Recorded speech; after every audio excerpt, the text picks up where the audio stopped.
Hi parents. This video is for you. Like I said in my email earlier, I wanted to provide some activities that you can do with your children if you have time. I know it's probably extremely challenging to have your children home during the work week. But if any of these activities are possible, I encourage you to do them with your children. None of them require a lot of setup, and hopefully a lot of the activities are just things that you have laying around the house. I really love to encourage learning through play with children this age. That is what is most developmentally appropriate. Worksheets, screen time, it's good to have balance. And primarily, I think that children learn best and have the most fun when they can do it with play. So I hope that you'll check out the videos. I'm also going to share them on our Instagram page, Holly's Kinder Crew, and hopefully you will be able to take advantage of some of them. So, first activity I wanted to share uses loose parts, which are basically any little objects that you can find around your house. So I have things like spools, shells, there's some acorns, buttons, there's dominoes in here, there's little gems, pine cones, corks, so little blocks, anything that's small you can throw together, and there's a lot of different things we can do with these loose parts. So one of them, which is a kindergarten math standard, is to work on your sorting skills. So in kindergarten we talk a lot about sorting based off of different attributes, so things like color, size, shape, texture. And if you really want to up the challenge, you can work on sorting using maybe like how many objects can you sort within 30 seconds and set that timer. So, I might want to sort even by maybe natural versus unnatural. So actually in this basket, it looks like almost everything might be natural in this basket. But, in your basket, maybe some of the things will be man-made. But most of my stuff is made all with natural materials in here. But that's just another idea. So let's say you want to sort by color. So the kids, you set that timer, and very quickly, let's see how quickly you can sort by color and so on. Oop. Tricky to do with the camera rolling. Another blue. Do with loose parts is some literacy activities. So let's say you're reading a story about a mouse. Maybe you're reading If You Give a Mouse a Muffin. No, that's moose. If you give a moose a muffin, if you give a mouse a cookie. But you could challenge your children to create a character from the story with any of the loose parts as well. So, I might take some of these and start shaping that into the shape of a mouse or a moose. Anyways, you get the idea. You could also use the loose parts to build letters or numbers, uppercase and lowercase, and all of which are kindergarten around. There are many different things that you could do with blocks to help teach kindergarten standards as well. One of them, you could use the blocks to construct, again, letters or words. So it is as simple as, let's see, taking the blocks, playing around with it, letting the kids try to solve instead of you telling them. Really let them grapple with it. Maybe a B here. We could do a lowercase b.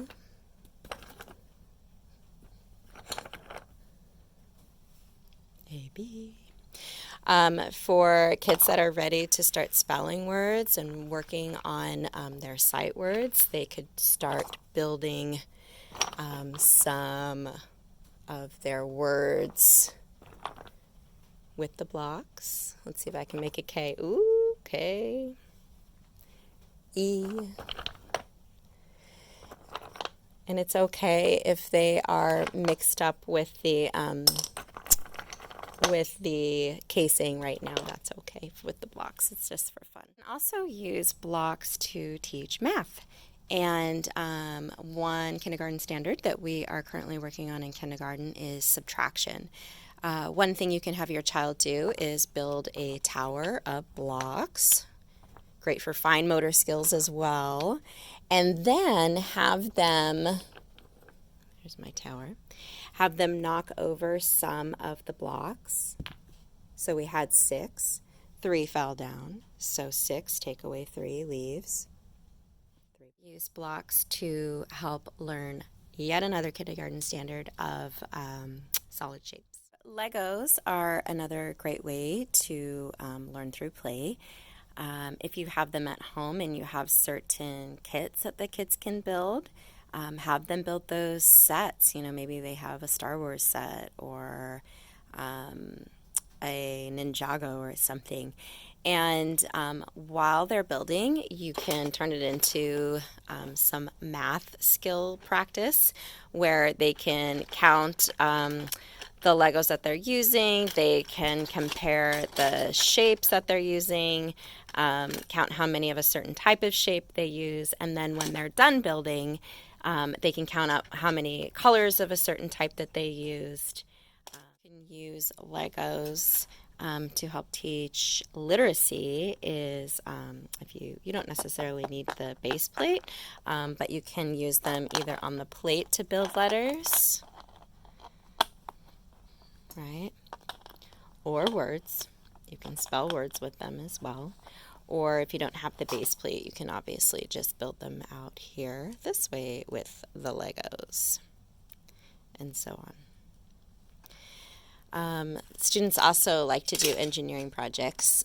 They absolutely love their time with our STEM teacher, Ashley, and something I've seen them do with her is build like spinners, like fidget spinners or tops with her, so you can challenge them to create some new types of spinny tops or other engineering. To learn through play, uses paintbrushes. If you don't have paintbrushes laying around, maybe you have an old makeup brush, or I suppose kids could probably use their fingers too. But if you've got some cabin fever, grab a paintbrush or whatever you want to use and dip it in some water, and kids can practice writing, again, letters, numbers, words. You can give them math problems, addition and subtraction problems, and they can paint it onto the sidewalk with water and a brush. You might have laying around at home is shaving cream. If not, you can do what I do and go to Dollar Tree. These are although I know we're supposed to be quarantined right now, so maybe you can order it online. But anyways, shaving cream, and you squirt a little bit on the table, and kids can practice, again, letters, words, math problems, numbers. They can also draw pictures from characters from stories. They can practice writing their name with appropriate casing, and so on. So kids love, love, love, love shaving cream, and it helps you clean your I think I got cut off, and I was saying it helps you clean your table. Another way you can use shaving cream is by having kids practice their mystery words, their sight words, or snap words, we sometimes call them. You can have them write rhyming words or CVC words or words from the same word family. You can do, this is what we call chaining, where you give the kid a word and then you change one of the sounds. So, for example, I might say, spell bat, B-A-T, now spell cat, and then they can just erase, now spell cap, now spell cop. So it's working on beginning, middle, and ending sounds. You can also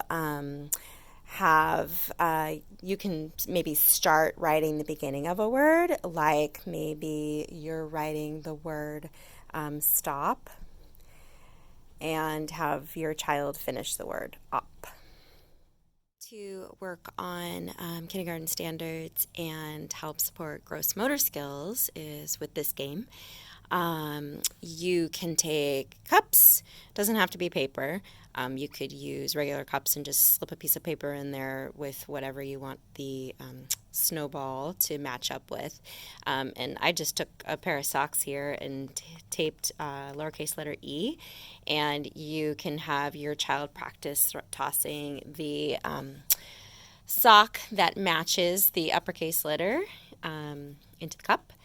And you can also do this, once they do that, you could ask them to state a word that begins with that letter.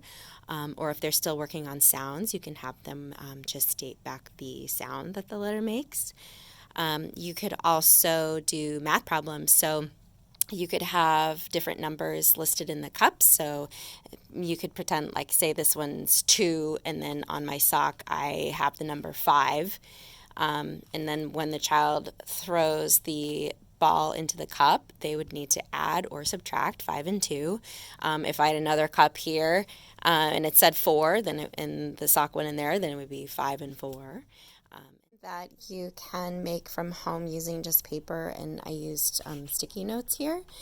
And you can get a dice from another game and some more loose parts for your playing pieces. With this game, you would roll the dice, 5.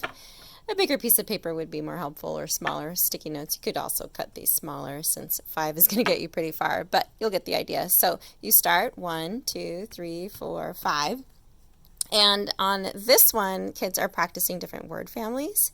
So they would need to state a word that ends with N, so part of the N word family. So I could do hen or pen, and then it would be the next player's turn, and they would go and count out. So you're working on one-to-one correspondence as well. Very important kindergarten skill. With this game, you could also, again, adapt this for different skill levels. Mystery words, you could do different math problems, addition, subtraction. You could do multiplication if your child is. Favorite is Kaboom. All you need for this is a cup and some popsicle sticks. You can do this to practice letters and sounds. You could, again, practice number recognition, addition and subtraction problems. This version, there's the Kaboom stick. I'm going to keep that handy to show you in a minute.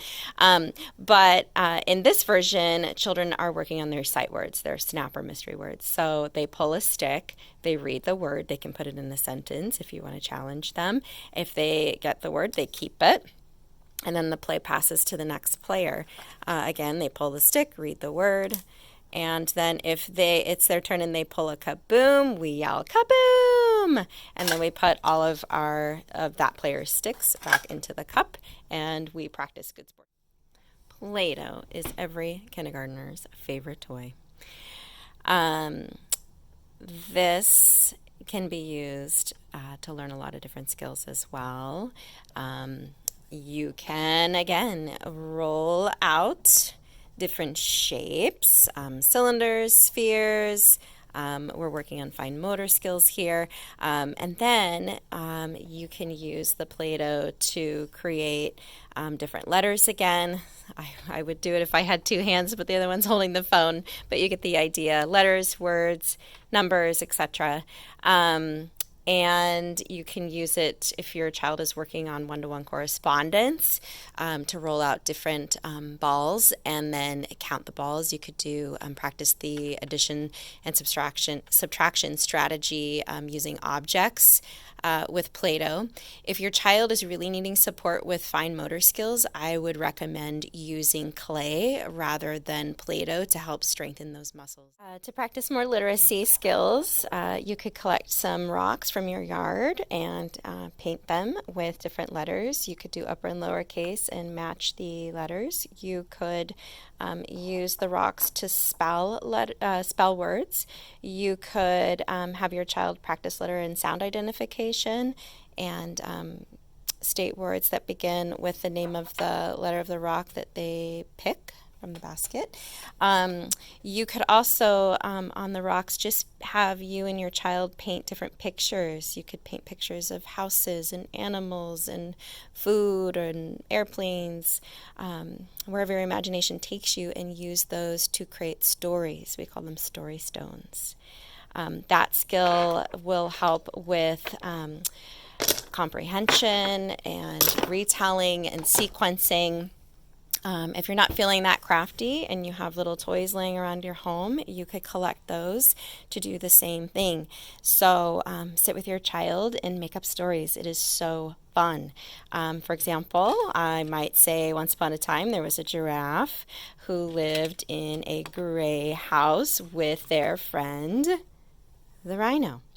And they decided to go for a walk in the park, where they found a giant cookie and a bottle with a secret message inside, and so on. So you see where it goes, and then again, practicing, sequencing, retelling. In one of my emails, I'm going to provide you a link to some resources for retelling stories with puppets.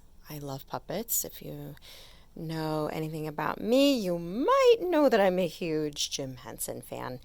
I'm crazy for the Muppets, so I love puppets. Anyway, so I just want to show you some of the ways that we use them in room 1. So you have your story. Here we have the Very Hungry Caterpillar. This is a resource that I just printed off online and put some magnets on the back, and children can, this is just a cookie sheet from the Dollar Tree, and they can retell the story using these pieces. You could put them on your fridge, or you could attach popsicle sticks to them and use them as puppets. If you have a felt board, you could attach Velcro to the back. The links that I'm going to provide for you have some printouts. This is one example that they offer, and the children can color them and make them their own. You don't even have to print them yourself. The kids can just draw the characters in the book and retell, and cut them out and turn them into puppets to retell. You can also, if you really want to get technical, you can scan the book. If you have a scanner at home, you can scan some of the pictures, print them out, cut them out, and use them to help retell. I realized that was a lot of information, a lot of ideas. Take what you want from it. It's all optional. I hope that even just one activity will brighten somebody's day. I'm very passionate about children learning through play, especially at this age. I really don't think they should be stuck behind a screen for very long or worried about working on worksheets. Children really at this age need hands-on activities to really cement it in the mind, and also to help nourish that lifelong love of learning. So I hope that it's helpful. But again, please don't feel overwhelmed by any of the ideas. They're just for fun, and I hope they help. So I hope you enjoy and have a great time. I'll see you guys. Bye.